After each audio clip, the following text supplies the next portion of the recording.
This is the next chapter for MST CET जिसका नाम है कॉम्प्लेक्स नंबर। बेसिक चैप्टर है, सिंगल मीन एक या एक क्वेश्चन तो एक्सपेक्ट कर सकते हो तुम लोग एग्जाम में। कॉम्प्लेक्स नंबर की शुरुआत यहाँ से होती है, अंडर रूट के अंदर -1 से, जिसको हम लोग आयोटा रिप्रेजेंट करते हैं, आई। ठीक है। अब ये आयोटा रूट के अंदर -1 का मतलब होता है आयोटा। तो इसी आयोटा को अगर मैं दोनों साइड अगर स्क्वायर करवा दूँ, ये बनता है आई स्क्वायर का वैल्यू -1। यहाँ से शुरुआत हो जाएगी सबकी। अगर मैं i⁴ कर दूँ, ये बनेगा तुम्हारा i square into i square, that is -1 into -1, जो बन जाएगा तुम्हारा +1। और मेरे को निकालना है, अगर आई क्यूब निकालना है तो ये बन जाएगा आई स्क्वायर इंटू आई।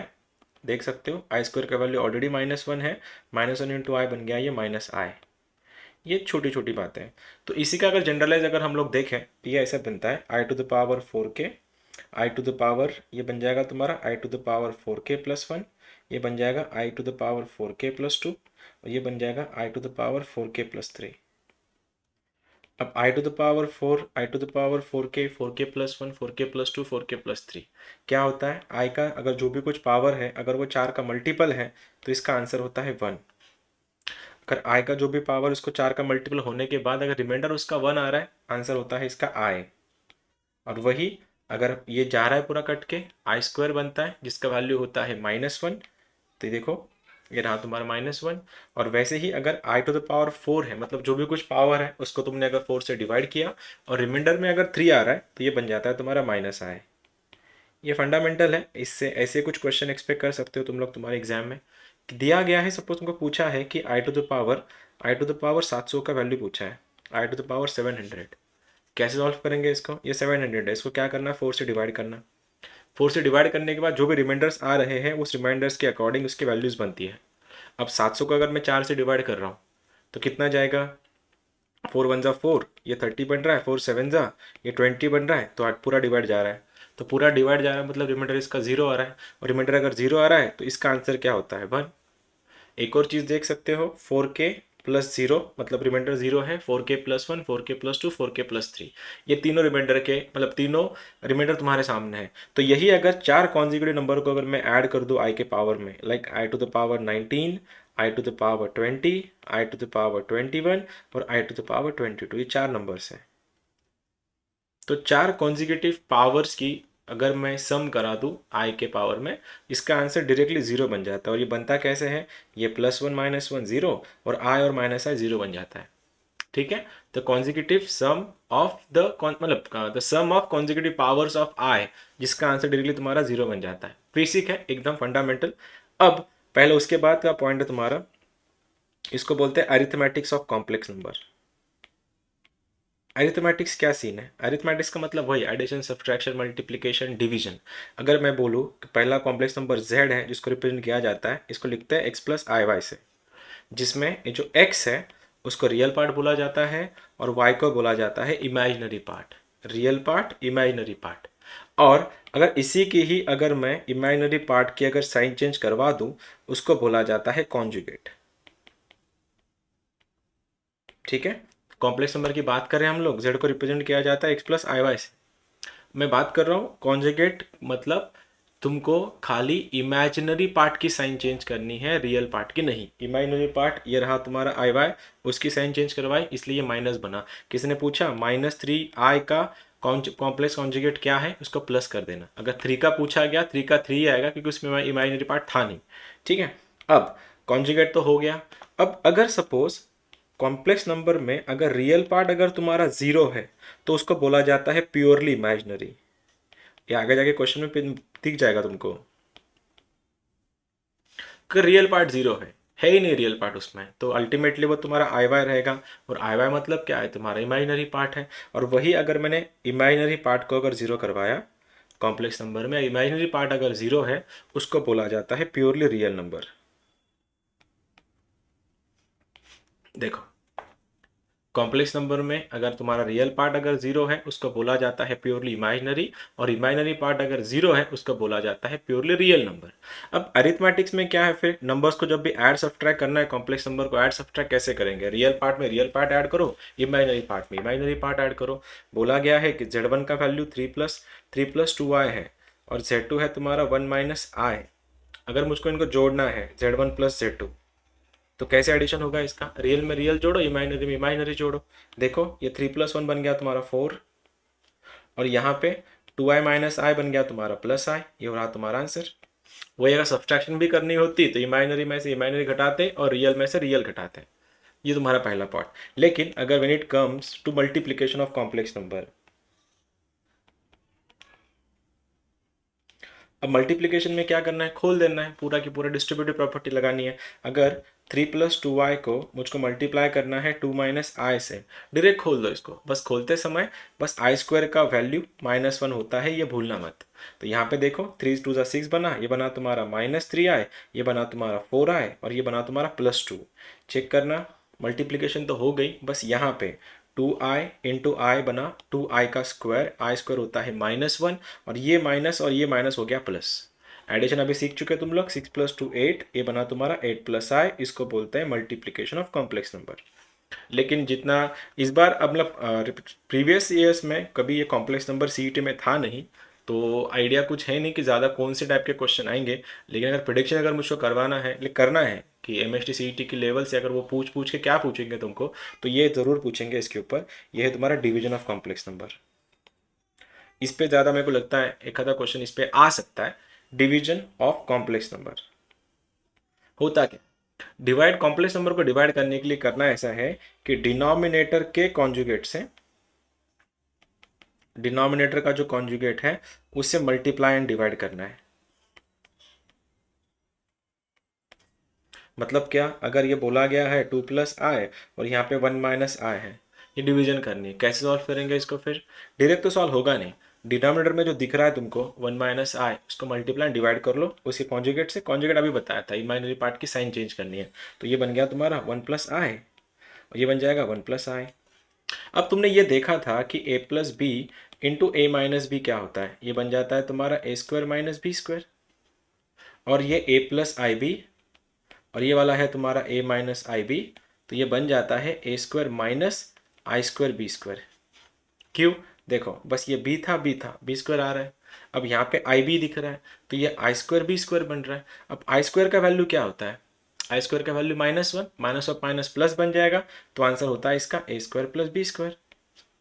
तो जब भी इस चैप्टर खत्म होने तक ये फॉर्मूला रट लेना कहीं पे, अगर क्वेश्चन में a+ib और a - ib आएगा, इसका डायरेक्ट आंसर होता है a² + b²।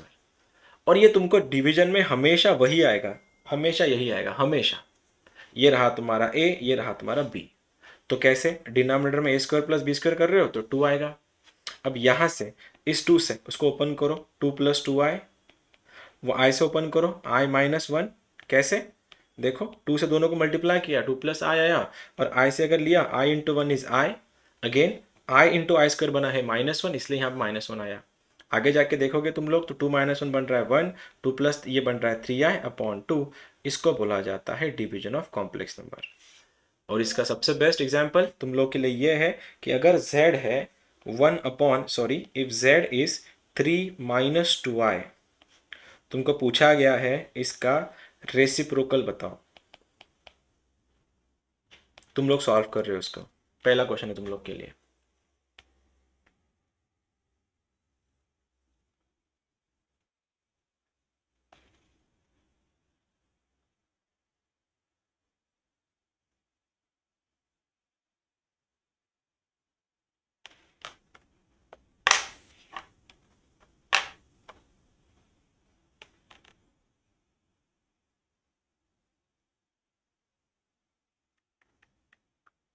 Okay,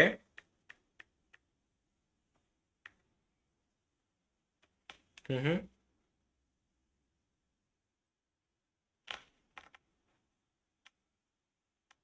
okay,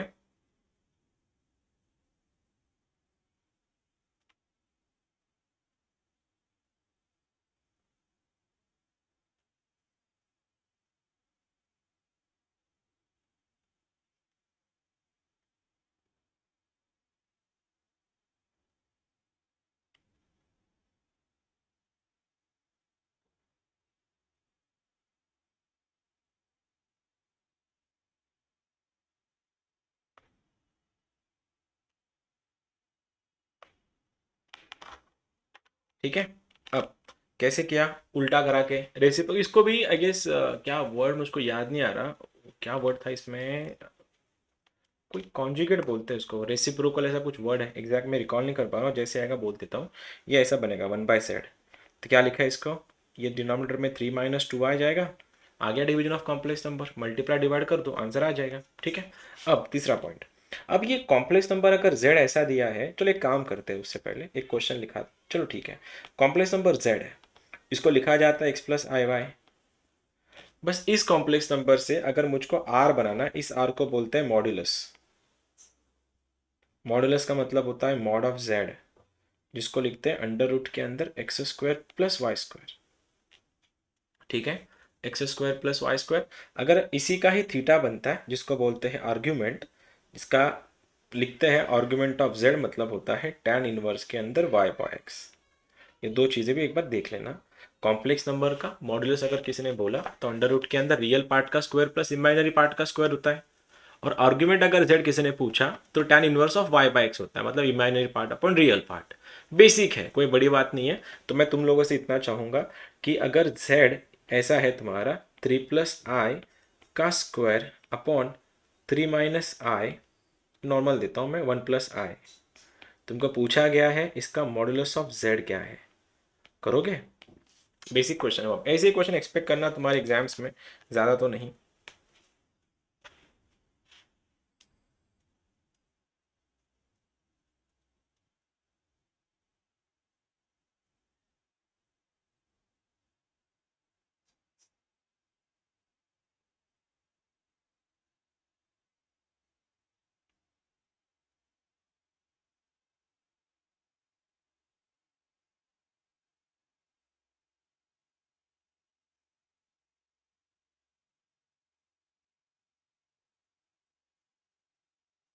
okay,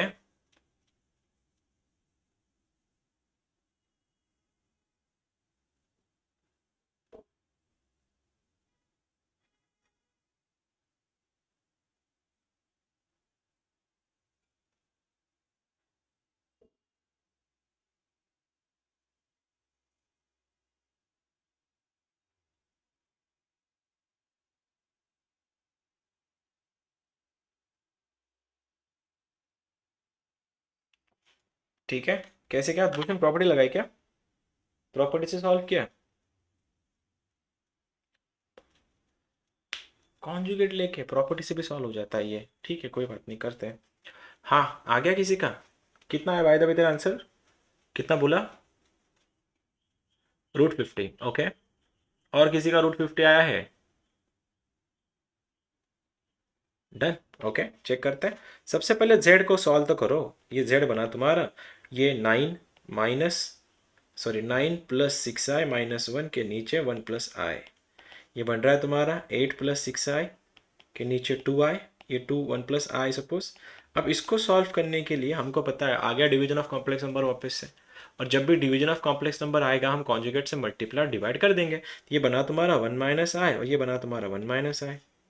जब तुम खोलोगे तो डिनोमिनेटर में 2 आएगा, ऊपर जाके देख रहे हो तो 8 - 8i, देखो 8 - 8i +6i, माइनस का माइनस, i² का value minus, minus of minus plus, तो आंसर इज 8 + 6 14 -2i/2, डिवाइड करो, 7 - i आएगा यहाँ पे, और 7 - i आएगा तो ये तुम्हारा z बन गया अभी, और z का वैल्यू अगर 7 - i है तो मॉड ऑफ z कितना हो गया, √50। डन, ठीक है। प्रॉपर्टी से भी हो जाता। अगर मॉड ऑफ जेड को निकालना है तुमको तो इंडिविजुअल मॉड भी लगा सकते हो तुम लोग। तो इंडिविजुअल मॉड ऐसे आता है, देखो mod of Z will be nothing but modulus of 3 + i का स्क्वायर के नीचे मॉड्यूलस ऑफ 1 + i। अब 3 + i का मॉड्यूलस तुम्हारे अंडर रूट में आएगा, अंडर रूट ऑफ 10 का स्क्वायर। सही जा रहे हैं क्या अपन? अंडर रूट में कितना आएगा इस रूट के अंदर, 3 + 1 9 + 1 10, 10 का स्क्वायर अगर करोगे वो 10 आएगा, 10 के नीचे √2। यार कुछ गलत हो गया क्या, प्रॉपर्टी में कुछ गलत गड़बड़ तो नहीं होगी फिर? सॉरी, हाँ हो जाएगा, 10 का √100 लिख के √100 डिवाइड करोगे √50 आ जाएगा, ऐसे भी कर सकते हो। मॉडल ऑफ जेड सबको एक बार कर लो, ठीक है। एक और क्वेश्चन देता हूँ, देखना। क्वेश्चन है कि z = 1 - i का क्यूब अपॉन 2 + i। पूछा गया फिर से एक बार तुमको कि मॉडुलस ऑफ जेड निकालना है। शॉर्टकट से प्रॉपर्टी से लगाओ, फिर पूरा खोलते मत बैठना। a + b का क्यूब लिखने से पहले तुम्हारा आंसर भी आ जाएगा इधर।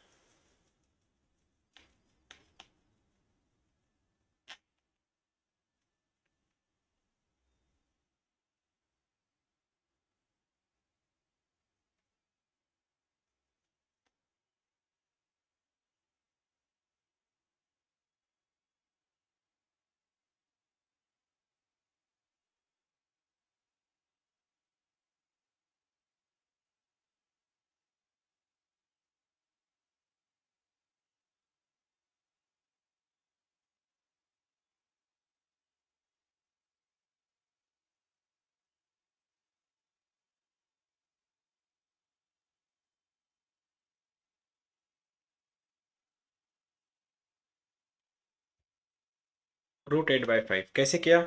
मॉडुलस ऑफ जेड निकालना है, इंडिविजुअल मॉडुलस कर दो इन दोनों का। तो ये बनेगा तुम्हारा mod of Z will be modulus of 1 - i का क्यूब, डिनोमिनेटर में मॉडुलस ऑफ 2 + i। कर सकते हो। ये क्या बनेगा? अंडर रूट के अंदर 2 का क्यूब, और यहाँ पे क्या बनेगा? अंडर रूट के अंदर 5। अगर सॉल्व करने जाओगे ये क्या बनेगा? रूट रूट रूट कितना? √2 × √2 2 × √2। सही जा रहे हैं क्या अपन? 3 बार आएगा ना ये। √2 × √2 × √2 अपॉन में तुम्हारा √5 है। तो √2 × √2 तो बन गया 5। तो आंसर इज 2√2/√5। यही था क्या? तुम ऐसे ही डायरेक्टली तुम शॉर्टकट से भी कर सकते थे या तुम मेथड से भी कर सकते थे, तुमको जो ठीक लगे उस मेथड से जाओ। I don't have any problem with this. हाँ, इसी का ही अगर तुमको पूछा जाता आर्गुमेंट बताओ, तब जाके तुम्हारे प्रॉब्लम्स क्रिएट हो जाते। उससे पहले आर्गुमेंट शुरू करने से पहले एक और क्वेश्चन देता हूँ। z दिया है 1 + i, ये दिया है 2 - i, ये दिया है 3 + i, और ये है तुम्हारा 4 - i। इसका स्क्वायर है, इसका क्यूब है, इसका फोर्थ पावर है, इसका फिफ्थ पावर है। पूछा गया मॉड ऑफ जेड बताओ।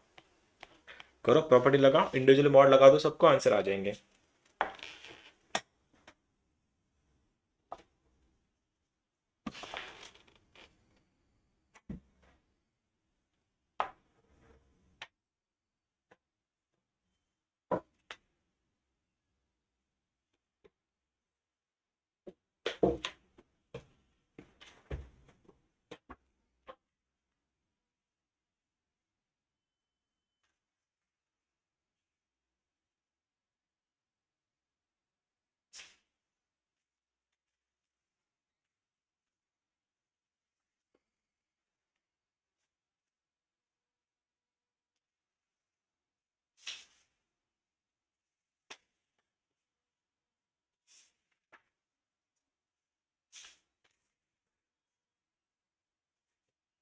इंडिविजुअली सबके मॉड लगा दो और पावर लिख ले लो, उनके आंसर जल्दी आएगा।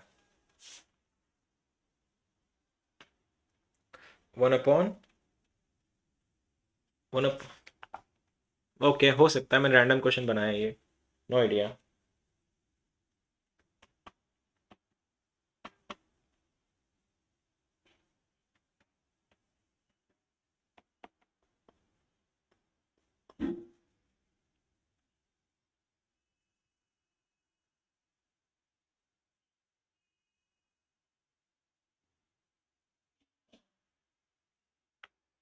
बना है?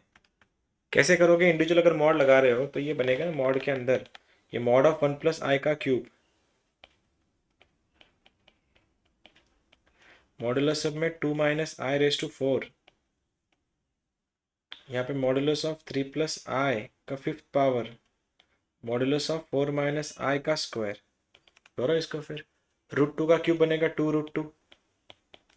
ठीक है। √2 5⁴ बनेगा 25 आई गेस। 5 × 5। डिनोमिनेटर में 10 का रेस टू 5, तो 10 का 10 √2 बनेगा, तो √2 का स्क्वायर मतलब 100 × √2 √10। और ये बनेगा √17 का स्क्वायर मतलब 17। कैलकुलेशन कर लो, 7 × 1 = 7, 4 ज़ा 2 × 1 = 2, 2 ज़ा। तो आंसर ये √2 काटेगा √20, तो ये बनेगा ऐसा कुछ 17 × √20 ऐसा कुछ बन रहा है। यही था कि एक बार कंफर्म करना, कैलकुलेशन में शायद कोई गड़बड़ हो गई होंगी मेरी। आंसर यही था या कैलकुलेशन गड़बड़ हो गया कुछ? इंडिविजुअल इंडिविजुअली मॉड लगा सकते हो तुम लोग, इंडिविजुअली मॉड लगा तो चल जाता है। ठीक है, दिस वॉज इट। ये तुम्हारा हमने मल्टीप्लिकेशन कवर किया, डिवीजन कवर किया, एडिशन सब्ट्रैक्शन कवर किया, उसके बाद हमने मॉड्यूलस कवर किया। आर्ग्यूमेंट के लिए सबसे पहले ये देखना पड़ेगा तुम लोगों को, ये रहा तुम्हारा टेबल, ये क्वाड्रेंट है। ये तुम्हारा यहाँ थीटा होता है, यहाँ पाई माइनस थीटा होता है, यहाँ पे पाई प्लस थीटा होता है, और ये तुम्हारा माइनस थीटा होता है। याद तो होगा ही, 0, पाई/2, पाई, 3 पाई/2 और ये 2 पाई है।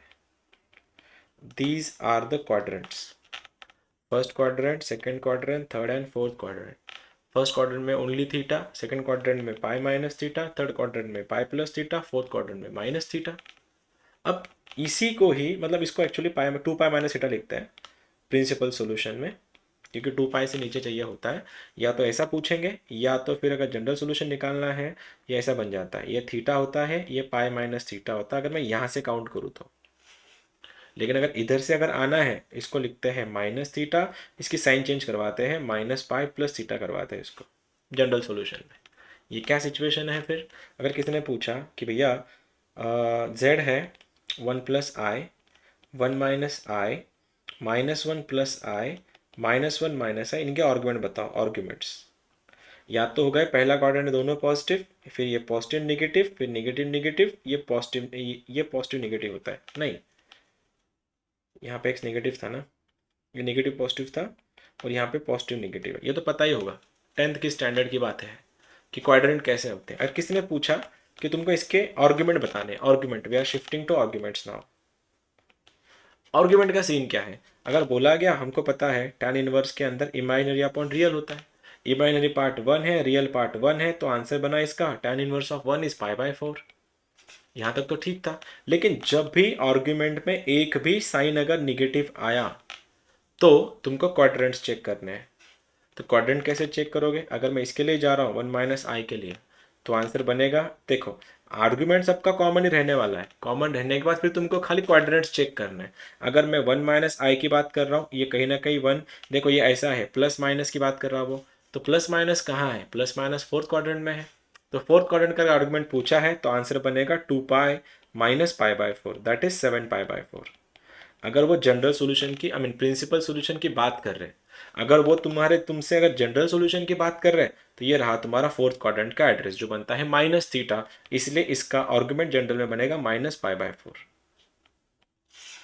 ठीक है, वापिस एक बार देखना, -1 + i की बात कर रहा है। जब भी आर्गुमेंट निकालना है, थोड़े टाइम के लिए माइनस को भूल जाओ, दोनों प्लस से पकड़ के चलो। अब माइनस प्लस कौन सा क्वाड्रेंट है? ये रहा तुम्हारा माइनस प्लस सेकंड क्वाड्रेंट, जिसका एड्रेस है पाई माइनस थीटा, तो आंसर बनता है पाई माइनस पाई/4। तो आंसर क्या बनेगा? 3 पाई/4, दोनों के लिए कॉमन है, वो इसके लिए हो या इसके लिए हो। लेकिन अगर दोनों निगेटिव आ रहे हैं, तो ऑब्वियसली वो थर्ड क्वाड्रेंट जा रहा है। थर्ड क्वाड्रेंट का एड्रेस होता है पाई प्लस थीटा, तो वापिस से एक बार पाई प्लस पाई/4, तो आंसर इज 5 पाई/4, बात खत्म।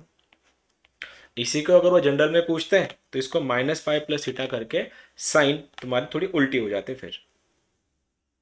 ठीक है, क्या करना आया समझ में? क्वाड्रेंट्स कैसे चेक करते समझ में आया, या वापस एक बार बताऊं?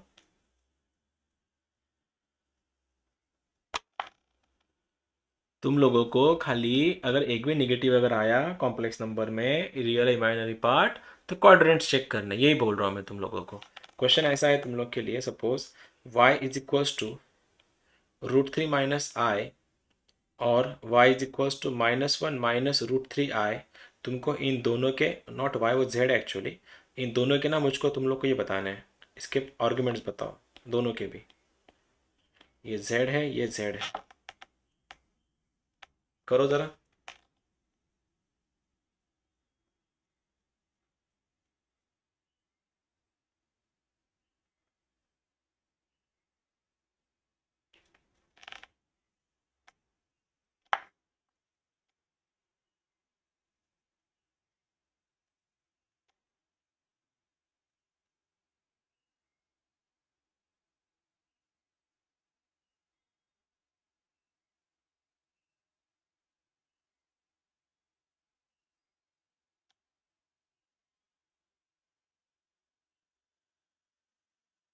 आ गया दोनों का भी? ओके।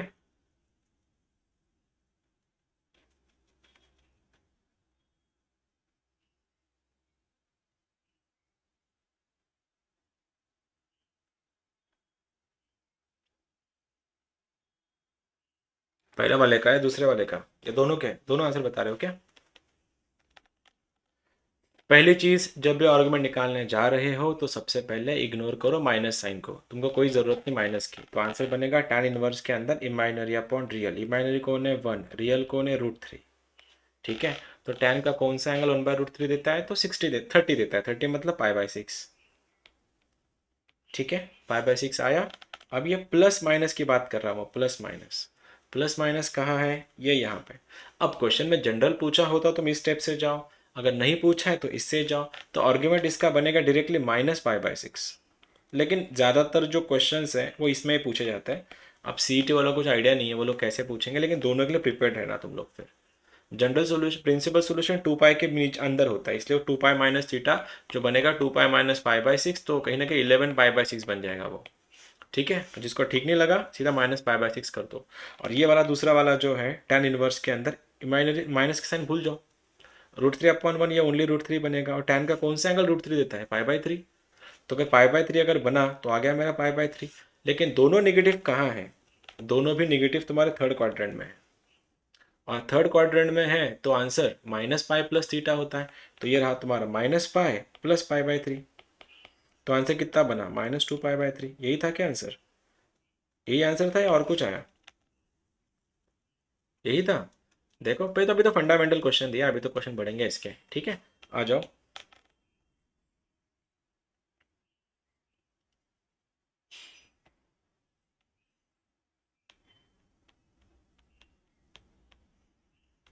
ठीक है, अब इसमें होता क्या है बेसिकली, अगर सपोज z ऐसा दिया है तो एक छोटी सी बात याद रखना कि आर्ग्यूमेंट जो है, arguments of complex number follows logarithmic rules.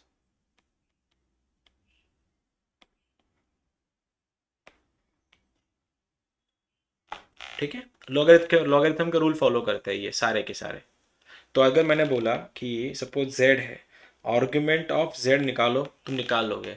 Argument of Z1/Z2 अगर बोला, डिवीजन है, तो अगर ये लॉग होता तो लॉग में अगर डिवीजन का क्या हो जाता है? सब्ट्रैक्शन। वैसे इसका आंसर बन जाता है argument of Z1 minus argument of Z2।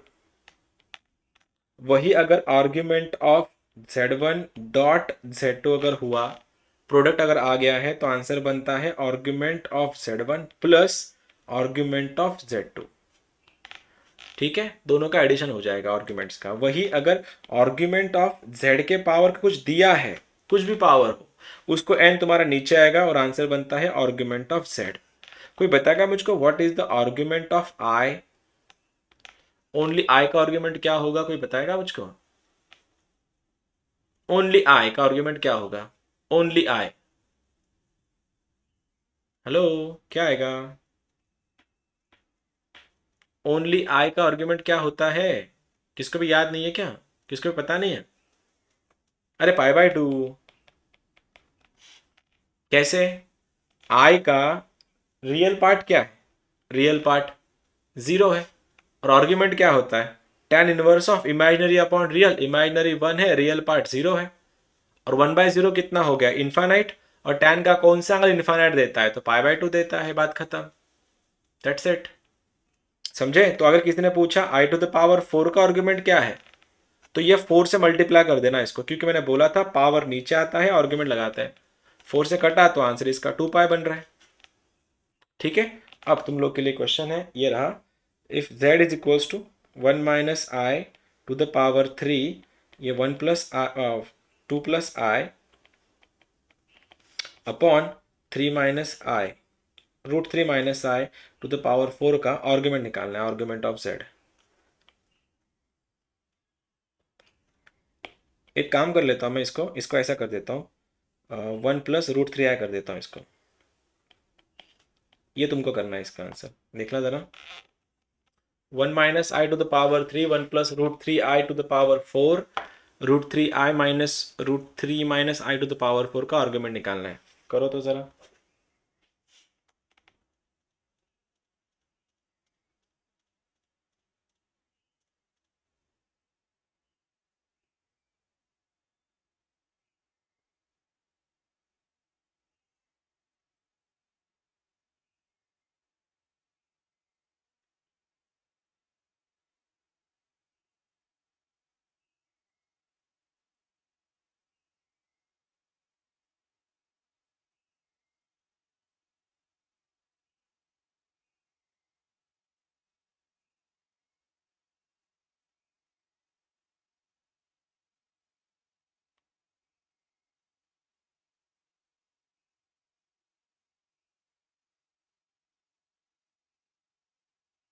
3 pi by 2। Okay,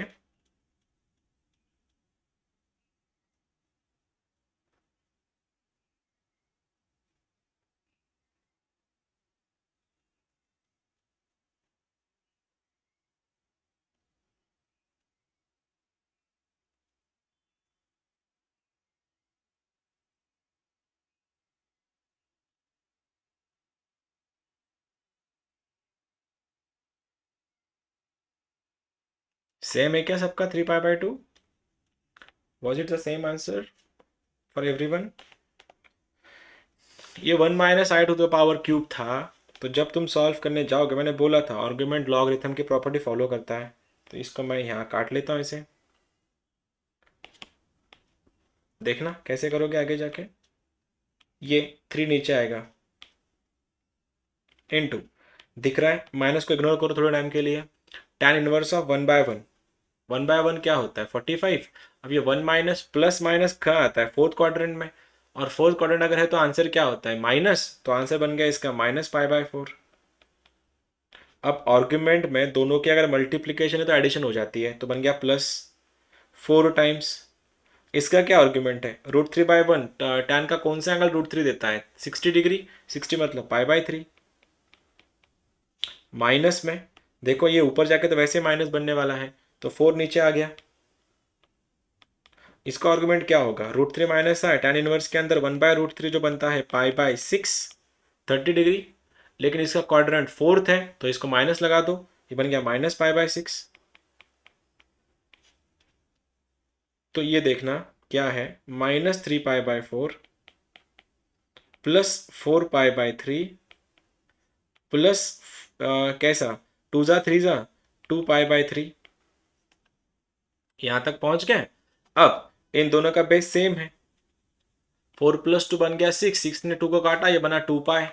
2π - 3π/4 final answer है। 2π - 3π/4 आंसर कितना बन रहा है? 8 - 3 5। तो आंसर इज 5π/4। यही था क्या जिस किसी का भी आया था? Was it the same answer? यही आया था क्या? आंसर यही आया था या गलत हो गया कहीं? अरे कुछ रिस्पॉन्स तो दो। कहाँ गलत हो गए तुम लोग? कहाँ गलत हो गए? कहाँ मिस्टेक हो गया तुम्हारा? पावर नीचे करके मल्टीप्लाई करना है ना, उसको 3 को नीचे करके मल्टीप्लाई करना है, बस नीचे वाले को ऊपर लेके जाना है। एक और करो, चलो कोई बात नहीं।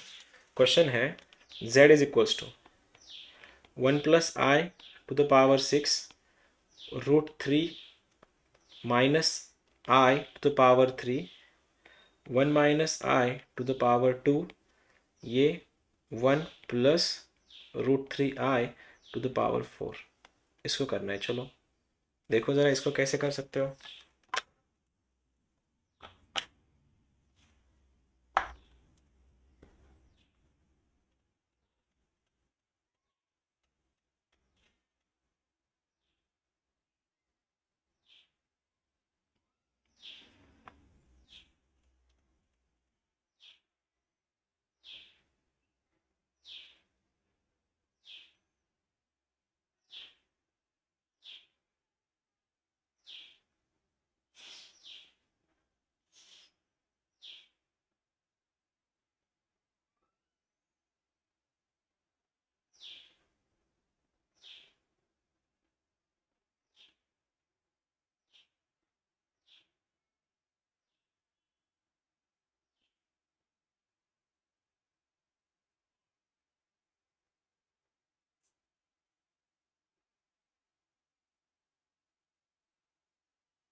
π/6 आ रहा है। ओके,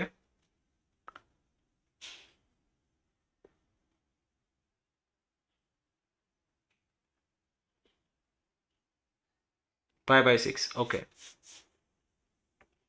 देखो कैसे किया। सबसे पहले 6 को नीचे लाया तुमने, राइट। ये बन गया तुम्हारा π/4। ये +3 आ गया। मैंने बोला था जब भी तुम लोग आर्ग्यूमेंट के लिए जाओगे निगेटिव साइन को पहले तो इग्नोर करना। ये बन गया 1/√3। 1/√3 कौन सा एंगल आता है तुम्हारा? 30 डिग्री। 30 मतलब π/6, और वो भी प्लस माइनस है। प्लस माइनस आता है फोर्थ क्वाड्रेंट में, साइन चेंज करवा दो, बनेगा -π/6। अब ये नीचे वाले ऊपर जाके माइनस करेंगे दोनों भी, ये बन गया माइनस में 2 टाइम्स 1 + i, ये फिर से एक बार π/4 बना, प्लस माइनस फिर से फोर्थ क्वाड्रेंट, ये बन गया प्लस, ऊपर जाके फिर से बनाइए -4 टाइम्स √3/1। tan इनवर्स ऑफ √3 कितना होता है? π/3। ये आ गया तुम्हारा π/3। इसको सॉल्व करना है खाली अभी। कैसे करोगे? 2 ज़ा 3 ज़ा, उसके बाद 3 1 ज़ा 3 2 ज़ा 2 1 ज़ा 2 2 ज़ा, ये दोनों कैंसिल आउट हो जाएंगे, π/2 है इसीलिए। तो आंसर कितना बन रहा है तुम्हारा? 2π/3 -4π/3। बेस सेम है, आंसर बन रहा है -2π/3। क्या यही आंसर था? यही था ना आंसर जिस किसी का भी आया था? कहाँ पे 3/2? कहाँ पे? हाँ अच्छा अच्छा अच्छा, इधर कैलकुलेशन गड़बड़ हो गया क्या? 3π/2 है ये। ओके, तो इसको ऐसा करना पड़ेगा, 3π/2 क्रॉस मल्टीप्लाई करना पड़ेगा, फिर गलत हो गया ना। 9 - 8, तो π/6 बन रहा है शायद आंसर। ओनली π/6 है ना? ओनली π/6 यही था। Okay okay done. ठीक है, आर्गुमेंट हो गया, मॉडुलस हो गया, डिवीजन ऑफ कॉम्प्लेक्स नंबर हो गया। अब अगला पार्ट करते हैं, फॉर्म्स ऑफ कॉम्प्लेक्स नंबर।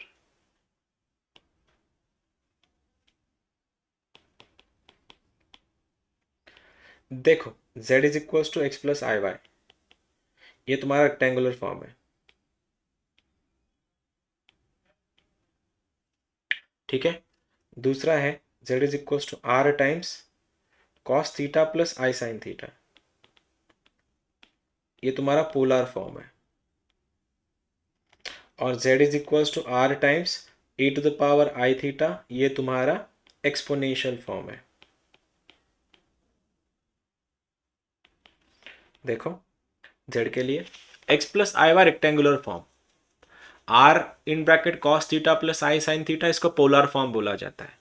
और z को अगर मैंने r e⁻i थीटा लिखा, उसको एक्सपोनेंशियल फॉर्म बोला जाता है। इसमें r जो है उसको तुम्हारा मॉडुलस बोला जाता है, जो हमने मॉड ऑफ z में लिखा है, और थीटा तुम्हारे सामने था आर्ग्यूमेंट। अब सपोज किसी ने पूछा कि सर अगर ये z है √3 + i, ठीक है, इसका पोलर फॉर्म बताओ। मैं सबसे पहले r बना दूंगा। r क्या होता है? अंडर रूट के अंदर 3 + 1, 4 का बाहर आ गया 2। थीटा इसका क्या हुआ? tan इनवर्स के अंदर 1/√3, जो बनता है π/6। दोनों भी आ गए। अब ये क्या बना? cos theta, 2 in bracket cos of π/6 plus i times sine of π/6, हो गया तुम्हारा आंसर। ये जो लिखावट जो है, जो प्रेजेंटेशन जो है, इस प्रेजेंटेशन को बोला जाता है पोलर फॉर्म। और इसी को अगर मैंने एक्सपोनेंशियल में लिखा तो z बन जाता है r e⁻i थीटा। r मतलब 2 है, e के पावर में i टाइम्स थीटा का मतलब ये आ गया तुम्हारा π/6। ये रहा तुम्हारा एक्सपोनेंशियल फॉर्म। ये एक्सपोनेंशियल है, ये तुम्हारा पोलर फॉर्म है। बस इसी से ही ना डी ये बनता है, यूलर्स थ्योरम बनता है। यूलर्स थ्योरम तुमको ऐसा समझाता है, यूलर्स थ्योरम का मतलब ये है कि e⁻i थीटा अगर हुआ, वो बन जाता है cos theta plus i sine theta. और अगर ये e⁻−i बना, आंसर बनता है cos थीटा माइनस आई साइन थीटा। ये दोनों फॉर्म को एक बार, इसको यूलर्स थ्योरम बोलते हैं। कोई नहीं, ये complex polar and exponential form को कनेक्ट करता है बस। देखो आर दोनों का कॉमन ही है ना, बस cos theta plus i sine theta, ई के पावर में आई थीटा को मैं लिख सकता हूँ। बस फर्क इतना है, अगर यहाँ पे पॉजिटिव आया, दोनों पॉजिटिव है, और एक भी अगर नेगेटिव आया तो बस साइन को नेगेटिव करना है, बाकी सब सेम है। अब जितना तुम लोग कर चुके हो उतना कर लो, ये तुम्हारे लिए क्वेश्चन है। z = 1 + i, ये बना 2 - i, यहाँ पे है तुम्हारा, इसको एक काम कर लेता हूँ मैं, √3 - i⁴, और ये है तुम्हारा 1 - √3i का स्क्वायर। इसका पोलर फॉर्म लिखना है, गो फॉर इट। चलो करो।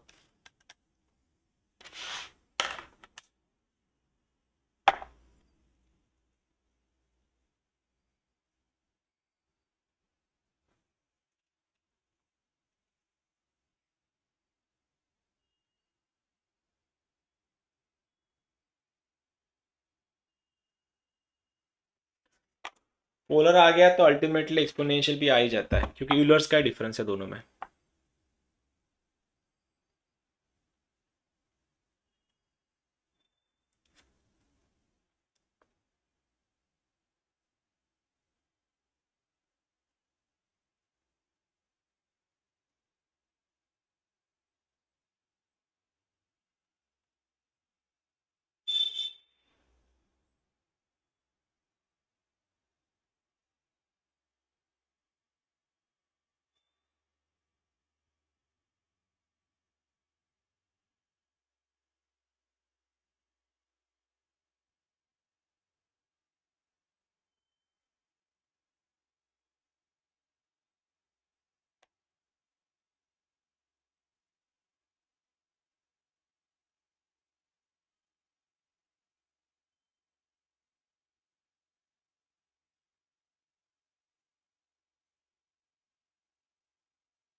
हो गया? क्या आया बताओ ज़रा, मॉडुलस क्या आया?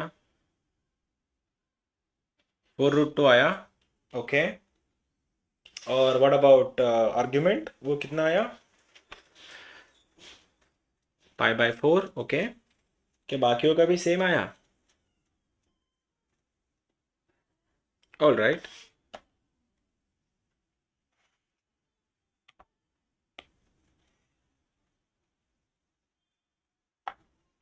ठीक है, देखो सबसे पहले देखो पोलर फॉर्म में लगता ही क्या है, पोलर फॉर्म में बस तुम्हारा मॉडुलस लगता है और थीटा लगता है। तो यहाँ पे ये रहा सपोज तुम्हारा z is equals to r in bracket cos theta plus i sine theta. ठीक है, बस मेरे को ये प्लेसेस भरने हैं, यहाँ पे थीटा डालना है, यहाँ पे थीटा डालना है और यहाँ पे r डालना है। और मैं दोनों की प्रॉपर्टी देख चुका हूँ। अगर मुझको इसका मॉडुलस z बनाना है तो मैंने बताया सब सीधा मॉड लगा, तो ये बनेगा √2, ये बनेगा √2 के अंदर कितना, √3 का स्क्वायर 3, 3 + 1 10, 10⁴ बन जाएगा। डिनोमिनेटर में रूट के अंदर 3 + 1 10, 10 का स्क्वायर बन जाएगा, ये चेक करो। तो ये 10 के स्क्वायर ने इसको काटा, ये बना 2, 10√2 बन रहा है ये। आ गया 10 कुछ? कहाँ पे कहाँ पे कहाँ पे कहाँ पे कहाँ पे? ओ ओ हो, ब्लंडर हो गया, दोनों भी ना, दोनों में भी सेम ही आएगा। ब्लंडर हो गया, हाँ ये √2 आ रहा है right.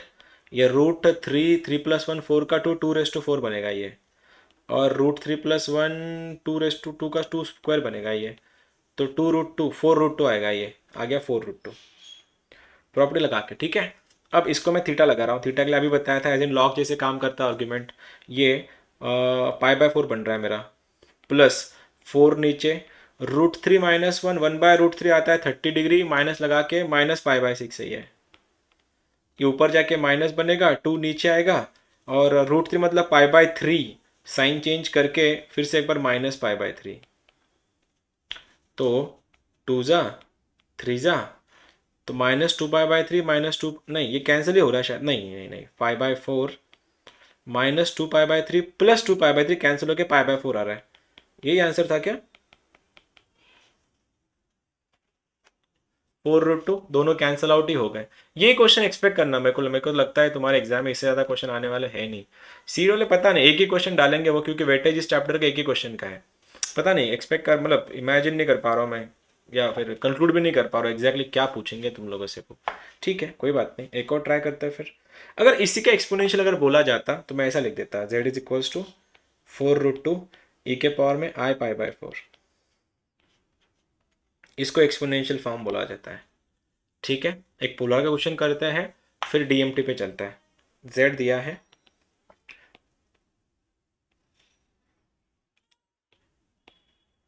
√3 minus sorry 1 minus √3i का स्क्वायर -1 माइनस i का पावर फिफ्थ, ये फिफ्थ पावर है। और ये दिया है तुम्हारा 2 माइनस 2i का पावर क्यूब, ये बना है तुम्हारा √3 plus i raise to power 4। फिर वही पोलर बताना है, पोलर फॉर्म।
हो गया? बताएगा कोई? R and theta, r and theta बताओ। 5 पाई बाय 3 1/16, इज इट? सभी का कॉमन? डन, चलो ठीक है। हाँ, ठीक है। सबसे पहले पोलार के लिए आर निकालते हैं। ये बनेगा रूट के अंदर 3+1 4 का, नहीं 2 का स्क्वायर 4, ये √2⁵, √2⁵ मतलब 4√2 आई गेस। चेक करना ज़रा, मैं गलत तो नहीं हूँ। 4√2, उसके बाद 2 तो बाहर आके 2 का क्यूब 8 बन जाएगा वो, और ये बन जाएगा √2 मतलब 2√2। उसके बाद √3 प्लस 1 4, 2⁴ बन रहा है 16, 16 16 कट रहा है, √2 से √2 कट रहा है, आर का वैल्यू आ रहा है 1/16 जो तुम्हारा सही था। ठीक है। उसके बाद अगर इसका मैं थीटा निकालूँ, थीटा के लिए 2 नीचे कितना आएगा √3 माइनस का, ये π/3 आएगा माइनस साइन लगा के, प्लस ये 5 टाइम्स माइनस पाई प्लस π/4 आएगा। ये तो ऊपर जाके दोनों माइनस बन जाएंगे, ये 3 टाइम्स ये माइनस π/4 आएगा, ये माइनस जाके 4 इंटू कितना आएगा 1/√3 मतलब π/3, ये π/6। आंसर सही है क्या 5 π/3? फिर तो लॉक कर दो इसको।